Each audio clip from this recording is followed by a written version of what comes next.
जी sir. आपकी खेती पर इससे कोई फर्क पड़ा है क्या, और आपके अगल बगल के किसानों के जीवन में भी इसका कोई लाभ हुआ है क्या? जी सर, इसका अनुभव ये है कि पिछले साल तक तो मेरे पास कोई पैसा इतना ज़्यादा नहीं आता था। मैं आजू बाजू से हमारे सगी संबंधियों से पैसा लेता था, मतलब 10-20 हज़ार लेता था। लेकिन पिछले साल जुलाई में हमारे यहाँ के महाराष्ट्र बैंक चिंचोलीराव वाड़ी के कुछ अधिकारी लोग हमारे गांव में आ गए थे और उसमें केसीसी के संदर्भ में मेला लगाया था और उसी वक्त मुझे भी वहाँ बुलाया गया था। तो उन अधिकारियों ने बहुत सारे फायदे बताए थे। तो उसी वक्त मैंने उनसे ऋण लिया था, 1,58,000 रुपये ऋण लिया था और उन्होंने 5 साल तक सीमित ये कर्जा दिया था। अभी 1 साल भी नहीं हो गया, लेकिन हमें 1-2 दिन में उन लोगों ने वो कर्जा दिया था। 2 दिन में ही सिर्फ सर्टिफिकेट भी हमने नहीं लिए थे। अब उन लोगों ने अपने आप ही 7/12 उतारा, खेतीबाड़ी के जो भी कर्ज कागज होते हैं वो उन्होंने लिए थे और हमारे 2 दिन में लिए थे।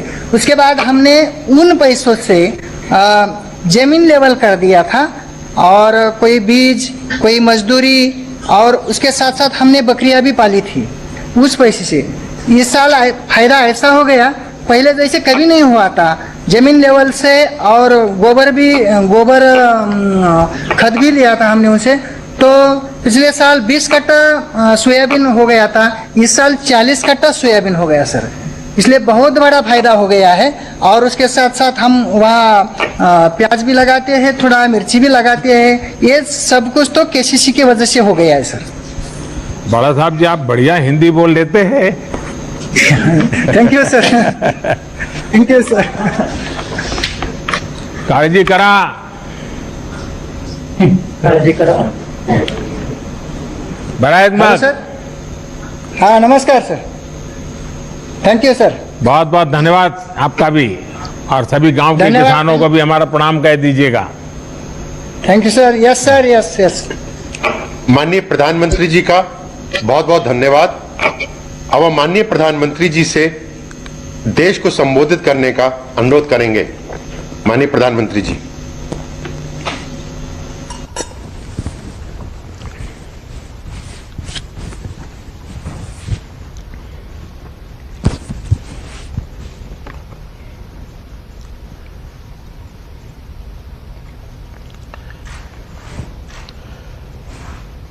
आप सभी किसान साथियों से ये चर्चा अपने आप में एक नई उम्मीद जगाती है, नया विश्वास पैदा करती है। आज जैसा अभी हमारे मंत्री श्रीमान नरेंद्र सिंह जी तोमर बता रहे थे, आज भगवान बसवेश्वर जयंती है, परशुराम जयंती भी है, आज अक्षय तृतीया का भी पावन पर्व है। और मेरी तरफ से देशवासियों को ईद की भी मुबारक। कोरोना के इस समय में समस्त देशवासियों का हौसला बढ़े, इस महामारी को परास्त करने का संकल्प और दृढ़ हो, इस कामना के साथ आप सब किसान भाइयों से जो मेरी बातचीत हुई है, अब मैं इसको आगे बढ़ाऊंगा।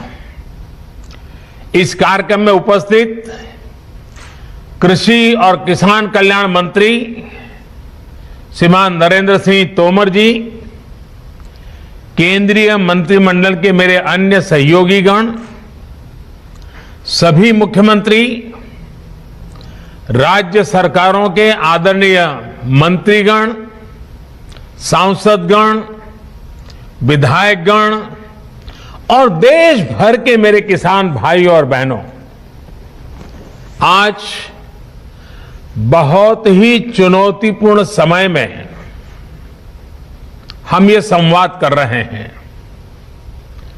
इस कोरोना काल में भी देश के किसानों हमारे कृषि क्षेत्र में अपने दायित्व को निभाते हुए अन्न की रिकॉर्ड पैदावार की है। आप कृषि में नए नए तरीके आजमा रहे हैं। आपके प्रयासों को पीएम किसान सम्मान निधि की एक और किस्त और मदद करने वाली है। आज अक्षय तृतीया का पावन पर्व है। कृषि के नए चक्र की शुरुआत का समय है और आज ही करीब 19,000 करोड़ रुपए किसानों के बैंक खातों में सीधे ट्रांसफर किए गए हैं। इसका लाभ करीब करीब 10 करोड़ किसानों को होगा। बंगाल के किसानों को पहली बार इस सुविधा का लाभ मिलना शुरू हुआ है। आज बंगाल के लाखों किसानों को पहली किस्त पहुंची है। जैसे जैसे राज्य से किसानों के नाम केंद्र सरकार को मिलेंगे, वैसे वैसे लाभार्थी किसानों की संख्या और बढ़ती जाएगी। साथियों, पीएम किसान सम्मान निधि से विशेष रूप से छोटे और मझोले किसानों को अधिक लाभ हो रहा है। आज के कठिन समय में ये राशि इन किसान परिवारों के बहुत काम आ रही है। अभी तक इस योजना के तहत देश के लगभग 11 करोड़ किसानों के पास लगभग 1,35,000 करोड़ रुपए पहुंच चुके हैं। मतलब कि 1.25 लाख करोड़ से भी ज्यादा सीधे किसानों के खाते में, कोई बिचौलिया नहीं। इनमें से सिर्फ कोरोना काल में ही 60,000 करोड़ रुपए से ज्यादा पहुंचे हैं। जरूरत के समय देशवासियों तक सीधी मदद पहुंचे, तेजी से पहुंचे, जिसको जरूरत है उस तक पूरी पारदर्शिता के साथ पहुंचे। यही सरकार का निरंतर प्रयास है। भाई और बहनों, तेजी से सीधे किसानों तक लाभ पहुंचाने का यह काम उपज की सरकारी खरीद में भी बहुत व्यापक स्केल पर किया जा रहा है। कोरोना की मुश्किल चुनौतियों के बीच जहां किसानों ने कृषि और बागवानी में रिकॉर्ड उत्पादन किया है, वहीं सरकार भी हर साल एमएसपी पर खरीद के नए नए रिकॉर्ड बना रही है। पहले धान की और अब गेहूं की भी रिकॉर्ड खरीदी हो रही है।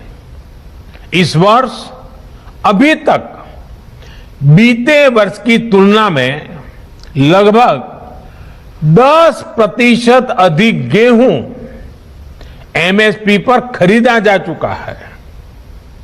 अभी तक गेहूं की खरीद का लगभग 58,000 करोड़ रुपए 58,000 करोड़ रुपए सीधे किसानों के खाते में पहुंच चुका है।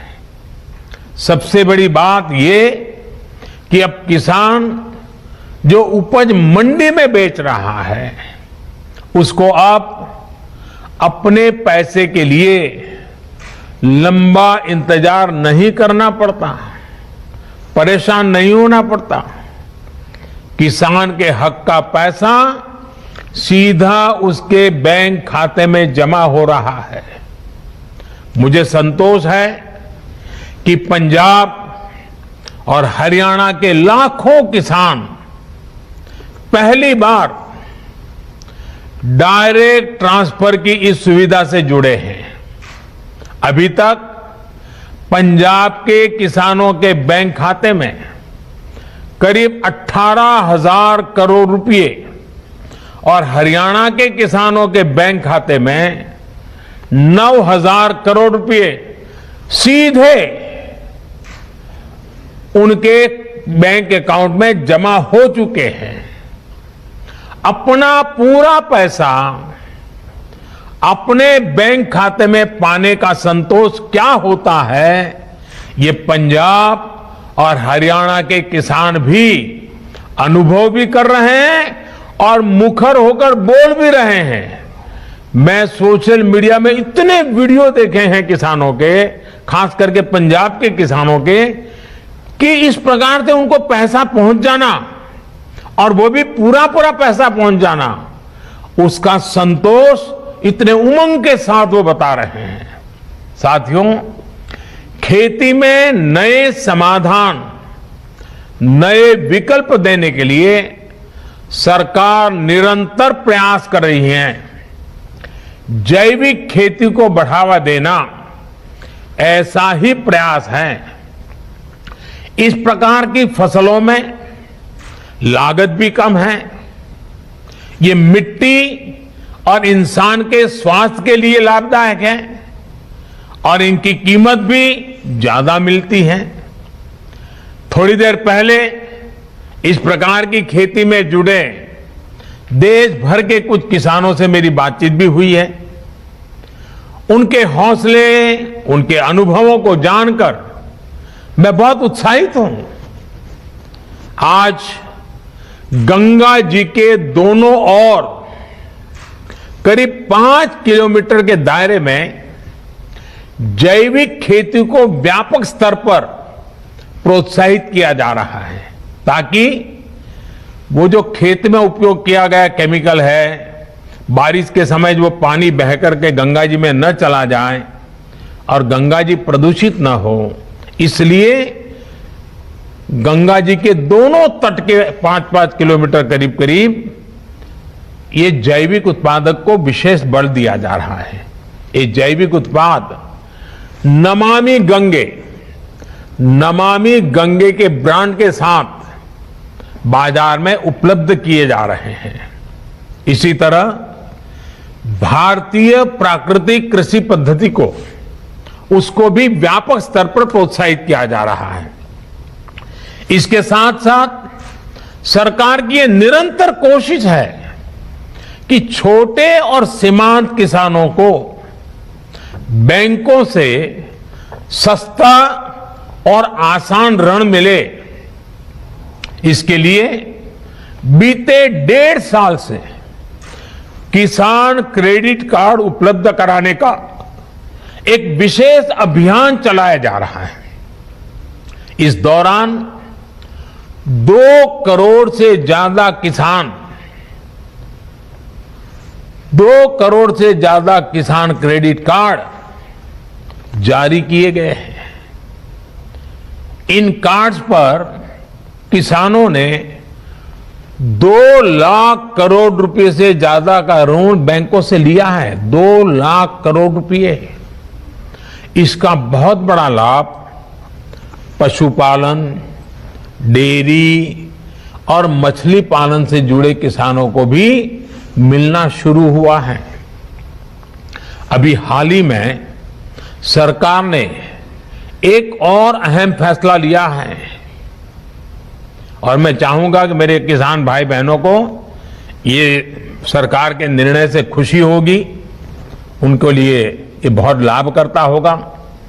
सरकार ने निर्णय किया है कि कोरोना काल को देखते हुए केसीसी ऋण के भुगतान या फिर नवीनीकरण की समय सीमा को बढ़ा दिया गया है। ऐसे सभी किसान जिनका ऋण बकाया है, वो अब 30 जून तक ऋण का नवीनीकरण कर सकते हैं। इस बढ़ी हुई अवधि में भी किसानों को 4% ब्याज पर जो ऋण मिलता है, जो लाभ मिलता है, वो लाभ भी चालू रहेगा, मिलता रहेगा। साथियों, गांव का किसान का कोरोना के विरुद्ध भारत की लड़ाई में बहुत बड़ा योगदान रहा है। ये आपके ही श्रम का परिणाम है कि आज इस कोरोना काल में भारत दुनिया की सबसे बड़ी मुफ्त राशन की योजना चला रहा है। प्रधानमंत्री गरीब कल्याण योजना के माध्यम से पिछले वर्ष 8 महीने तक गरीबों को मुफ्त राशन दिया गया था। इस बार मई और जून महीने में देश के 80 करोड़ से ज्यादा साथियों को राशन मिले, इसका प्रबंध भी किया गया है। इस पर भी केंद्र सरकार 26,000 करोड़ रुपए हमारे गरीब के घर में चूल्हा जले इसलिए खर्च कर रही है। मैं राज्य सरकारों से आग्रह करूंगा कि गरीबों को इस राशन के वितरण में कोई परेशानी ना आए, ये सुनिश्चित करें। साथियों, 100 साल बाद आई इतनी भीषण महामारी कदम कदम पर दुनिया की परीक्षा ले रही है। हमारे सामने एक अदृश्य दुश्मन है और ये दुश्मन बहुरूपिया भी है। और इस दुश्मन के कारण, इस कोरोना वायरस के कारण हम अपने बहुत से करीबियों को खो चुके हैं। बीते कुछ समय से जो कष्ट देशवासियों ने सहा है, अनेकों लोग जिस दर्द से गुजरे हैं, तकलीफ से गुजरे हैं, वो मैं भी उतना ही महसूस कर रहा हूं। देश का प्रधान सेवक होने के नाते आपकी हर भावना का मैं सहभागी हूं। कोरोना की सेकंड वेव से मुकाबले में संसाधनों से जुड़े जो भी गतिरोध थे, वो तेजी से दूर किए जा रहे हैं। युद्ध स्तर पर काम करने का प्रयास हो रहा है। आपने देखा होगा, सरकार के सभी विभाग, सारे संसाधन, हमारे देश के सुरक्षा बल, हमारे साइंटिस्ट, हर कोई दिन रात कोविड की चुनौती का मुकाबला करने में एकजुट हैं। देश के अलग अलग हिस्सों में तेजी के साथ कोविड अस्पताल बन रहे हैं। नई टेक्नोलॉजी से ऑक्सीजन प्लांट लगाए जा रहे हैं। हमारी तीनों सेनाएं, वायुसेना, नेवी, आर्मी, सभी पूरी शक्ति से एक काम में जुटे हैं। ऑक्सीजन रेल इसने कोरोना के खिलाफ इस लड़ाई को बहुत बड़ी ताकत दी है। देश के दूर सुदूर हिस्सों में ये स्पेशल ट्रेन्स, ये ऑक्सीजन रेल ऑक्सीजन पहुंचाने में जुटी हैं। ऑक्सीजन टैंकर्स ले जाने वाले ट्रक ड्राइवर्स बिना रुके काम कर रहे हैं। देश के डॉक्टर्स हो, नर्सिंग स्टाफ हो, सफाई कर्मचारी हो, एम्बुलेंस के ड्राइवर्स हो, लैब में काम करने वाले सज्जन हो, सैंपल कलेक्ट करने वाले लोग हो, एक एक जीवन को बचाने के लिए 24 घंटे जुटे हुए हैं। आज देश में जरूरी दवाइयों की आपूर्ति बढ़ाने पर युद्ध स्तर पर काम किया जा रहा है। सरकार और देश के फार्मा सेक्टर ने पिछले कुछ दिनों में जरूरी दवाइयों का उत्पादन कई गुना बढ़ाया है। बाहर से भी दवाइयां मंगवाई जा रही हैं। इस संकट के समय में दवाइयां और जरूरी वस्तुओं की जमाखोरी और कालाबाजारी में भी कुछ लोग अपने निहित स्वार्थ के कारण लगे हुए हैं। मैं राज्य सरकारों से आग्रह करूंगा कि ऐसे लोगों पर कठोर से कठोर कार्रवाई की जाए। ये मानवता के खिलाफ का कृत्य है। भारत हिम्मत हारने वाला देश नहीं है।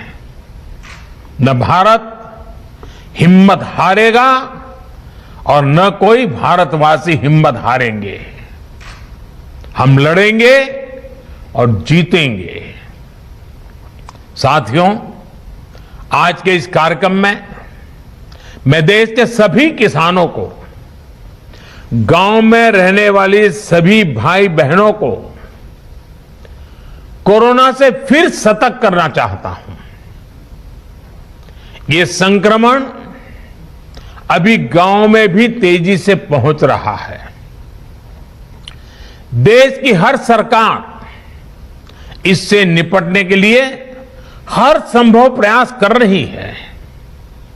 इसमें गांव के लोगों की जागरूकता, हमारी पंचायती राज से जुड़े जो भी व्यवस्थाएं हैं, उनका सहयोग, उनकी भागीदारी उतनी ही आवश्यक है।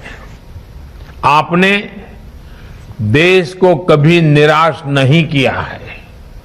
इस बार भी आपसे यही उम्मीद है। कोरोना से बचाव के लिए आपको खुद पर, अपने परिवार पर, सामाजिक स्तर पर जो भी जरूरी कदम है, आवश्यकताएं हैं, उसे हमें उठाने ही हैं। मास्क लगातार पहनना बहुत जरूरी है। वो भी ऐसा पहनना है कि नाक और मुंह पर पूरी तरह से ढका रहे। दूसरी बात, आपको किसी भी प्रकार के खांसी, सर्दी, जुकाम, बुखार, उल्टी, दस्त जैसे लक्षणों को सामान्य मानकर नहीं चलना है। पहले तो खुद को यथासंभव दूसरों से अलग करना है, फिर जल्द से जल्द कोरोना टेस्ट करना है और जब तक रिपोर्ट ना आए तब तक डॉक्टरों से जो दवाई बताई है वो जरूर लेते रहना है। साथियों, बचाव का एक बहुत बड़ा माध्यम है कोरोना का टीका। केंद्र सरकार और सारी राज्य सरकारें मिलकर ये निरंतर प्रयास कर रही हैं कि ज्यादा से ज्यादा देशवासियों को तेजी से टीका लग पाए। देश भर में अभी तक करीब 18 करोड़ वैक्सीन डोज दी जा चुकी है। देश भर के सरकारी अस्पतालों में मुफ्त टीकाकरण किया जा रहा है। इसलिए जब भी आपकी बारी आए तो टीका जरूर लगवाएगा। ये टीका हमें कोरोना के विरुद्ध सुरक्षा कवच देगा, गंभीर बीमारी की आशंका को कम करेगा, हां, टीका लगाने के बाद भी मास्क और 2 गज की दूरी के मंत्र को अभी हमें छोड़ना नहीं है। एक बार फिर सभी किसान साथियों को मैं बहुत बहुत शुभकामनाएं देता हूं। बहुत बहुत धन्यवाद।